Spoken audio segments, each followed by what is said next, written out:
ఆకాశవాణి ప్రాంతీయ వార్తలు చదువుతున్నది కనపర్తి రాణి. ముఖ్యాంశాలు.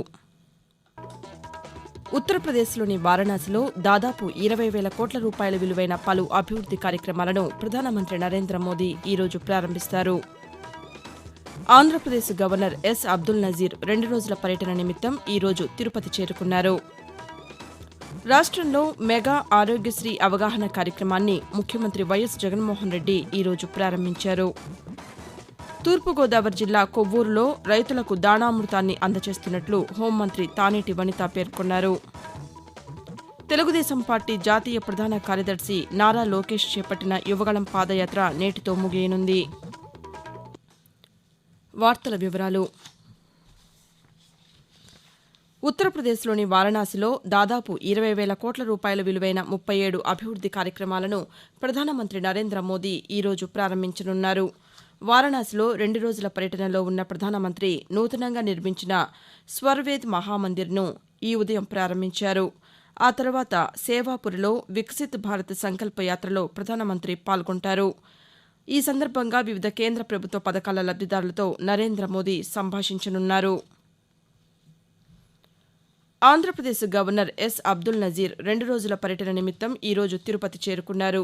తిరుపతి విమానాశ్రయంలో గవర్నర్కు జిల్లా collector K Venkataramana Reddy, SP Parameshwar Reddy స్వాగతం పలికారు. అనంతరం గవర్నర్ తిరుపతి పద్మావతి అతిథి గృహానికి బయలుదేరి వెళ్లారు. ఈ మధ్యాహ్నం 3 గంటలకు పద్మావతి మహిళా విశ్వవిద్యాలయంలోని ఆడిటోరియంలో ఏర్పాటు చేసిన వికసిత్ భారత్ సంకల్పయాత్ర కార్యక్రమంలో ముఖ్య అతిథిగా ఆయన పాల్గొంటారు. ప్రతి పేదవాడికి ఆరోగ్యశ్రీని మరింత చేరువ చేయడమే తమ ప్రభుత్వ లక్ష్యమని ముఖ్యమంత్రి వైఎస్ జగన్మోహన్ రెడ్డి తెలిపారు. వైద్యం ఖర్చు 1,000 రూపాయలు దాటితే ఆరోగ్యశ్రీ వర్తిస్తుందని, ఆరోగ్యశ్రీ పరిమితిని 25 లక్షల రూపాయలకు పెంచుతూ నిర్ణయం తీసుకున్నట్లు ముఖ్యమంత్రి వెల్లడించారు.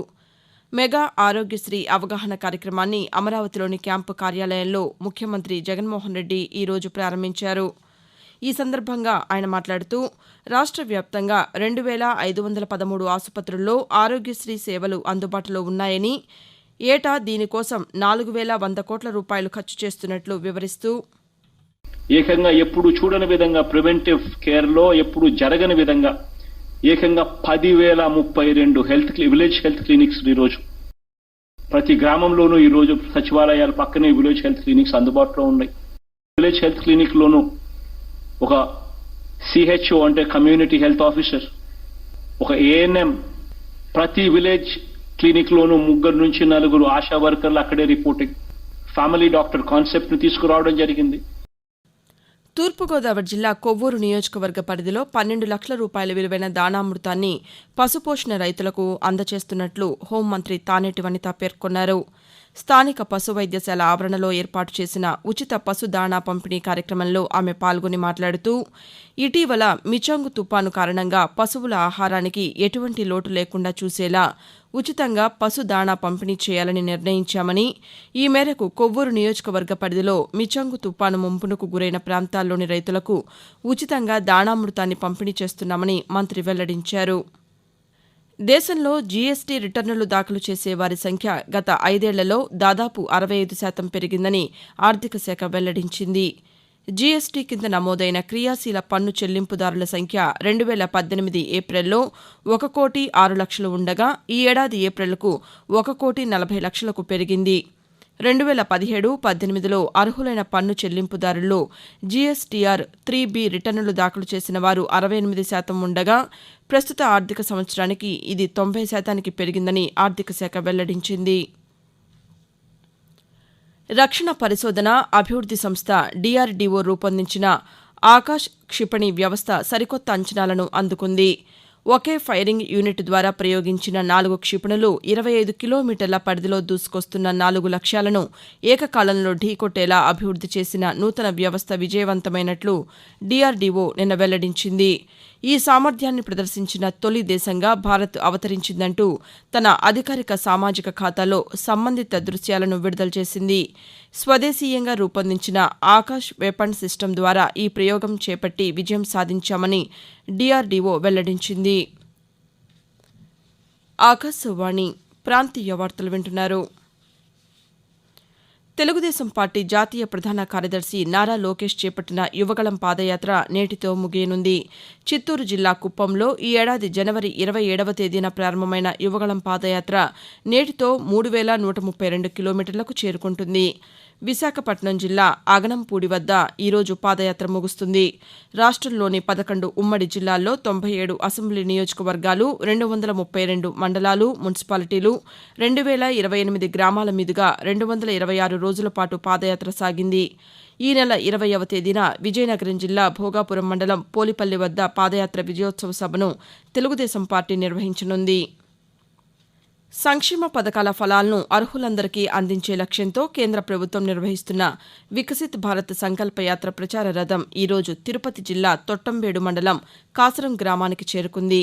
సభ ఆవరణలో వ్యవసాయ శాఖ అధికారులు నానో ఎరువులు, డ్రోన్ గురించి రైతులకు వివరించారు.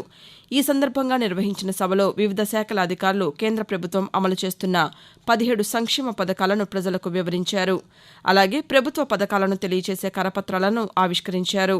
ఈ సందర్భంగా కేంద్ర ప్రభుత్వ పథకాల లబ్దిదారు ఎస్ మీనా ఆకాశవాణితో మాట్లాడుతూ నరేంద్ర సార్ ప్రవేశపెట్టిన పథకము ఆయుష్మాన్ భారత్ అనే పథకం కింద మనము సర్జరీస్ చేసుకుంటున్నాము. ఇంతకు ముందు ఇప్పుడేమంటే 5 lakhs లోపు ఎక్కడైనా మనము ట్రీట్మెంట్ ఫ్రీగా చేసుకోవచ్చు.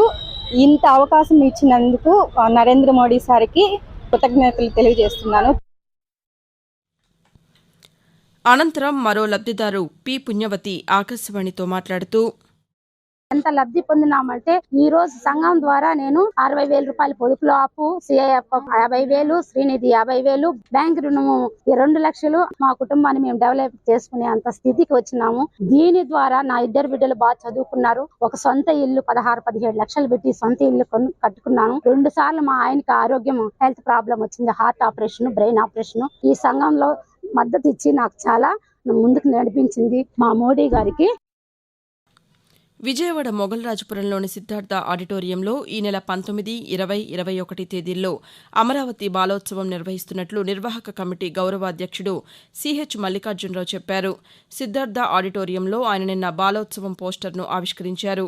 ఈ సందర్భంగా మాట్లాడుతూ ఎన్టీఆర్, కృష్ణా, గుంటూరు, ఏలూరు జిల్లాల పరిధిలోని 175 పాఠశాలలకు చెందిన విద్యార్థులు బాలోత్సవంలో పాల్గొనేందుకు పేర్లు నమోదు చేసుకున్నారని చెప్పారు. 19వ తేదీ ఉదయం 10 గంటలకు ఎన్టీఆర్ జిల్లా joint collector P Sampath Kumar బాలోత్సవాన్ని ప్రారంభిస్తారని పేర్కొన్నారు. యూపీఎస్సీ నిర్వహించిన సివిల్ సర్వీసెస్ ప్రిలిమ్స్, మెయిన్స్ పరీక్షలో అర్హత సాధించిన అభ్యర్థులకు నగదు ప్రోత్సాహం అందించడానికి దరఖాస్తులు ఆహ్వానిస్తున్నట్లు అధికారులు తెలిపారు. జగనన్న సివిల్ సర్వీసెస్ ప్రోత్సాహ పథకం కింద ప్రిలిమ్స్లో అర్హత సాధించిన వారికి ₹1,00,000, మెయిన్స్లో అర్హత సాధించిన వారికి ₹50,000 చొప్పున నగదు ప్రోత్సాహం అందిస్తామని అన్నారు. 2023 పరీక్షల్లో అర్హత సాధించిన వారు మాత్రమే అర్హులని, అభ్యర్థులు జ్ఞానభూమి పోర్టల్లో దరఖాస్తు చేసుకోవచ్చని పేర్కొన్నారు. తిరుమల శ్రీ వెంకటేశ్వర స్వామి వారి ఆలయంలో రేపు కోయిల్ ఆల్వార్ తిరుమంజనాన్ని తిరుమల తిరుపతి దేవస్థానం నిర్వహించనుంది. వైకుంఠ ఏకాదశి పర్వదినాల ముందు ఆలయ శుద్ది కార్యక్రమాన్ని నిర్వహించడం ఆనవాయితీగా వస్తోంది. ఏటా 4 సార్లు కోయిల్ ఆల్వార్ తిరుమంజనాన్ని తిరుమల తిరుపతి దేవస్థానం నిర్వహిస్తూ వస్తోంది. ఈ నేపథ్యంలో రేపు మధ్యాహ్నం 11 గంటల తర్వాత సామాన్య భక్తులను దర్శనానికి అనుమతించనున్నారు. అలాగే వీఐపీ బ్రేక్ దర్శనాలను కూడా దేవస్థానం రద్దు చేసింది. ప్రాంతీయ వార్తలు ముగించే ముందు ముఖ్యాంశాలు మరోసారి. ఉత్తరప్రదేశ్లోని వారణాసిలో దాదాపు 20,000 కోట్ల రూపాయల విలువైన పలు అభివృద్ది కార్యక్రమాలను ప్రధానమంత్రి నరేంద్ర మోదీ ఈరోజు ప్రారంభిస్తారు. ఆంధ్రప్రదేశ్ గవర్నర్ ఎస్ అబ్దుల్ నజీర్ 2 రోజుల పర్యటన నిమిత్తం ఈరోజు తిరుపతి చేరుకున్నారు. రాష్ట్రంలో మెగా ఆరోగ్యశ్రీ అవగాహన కార్యక్రమాన్ని ముఖ్యమంత్రి వైఎస్ జగన్మోహన్ రెడ్డి ఈరోజు ప్రారంభించారు. తూర్పుగోదావరి జిల్లా కొవ్వూరులో రైతులకు దాణామృతాన్ని అందజేస్తున్నట్లు హోంమంత్రి తానేటి వనిత పేర్కొన్నారు. తెలుగుదేశం పార్టీ జాతీయ ప్రధాన కార్యదర్శి నారా లోకేష్ చేపట్టిన యువగళం పాదయాత్ర నేటితో ముగియనుంది. ఆకాశవాణి ప్రాంతీయ వార్తలు ఇంతటితో సమాప్తం.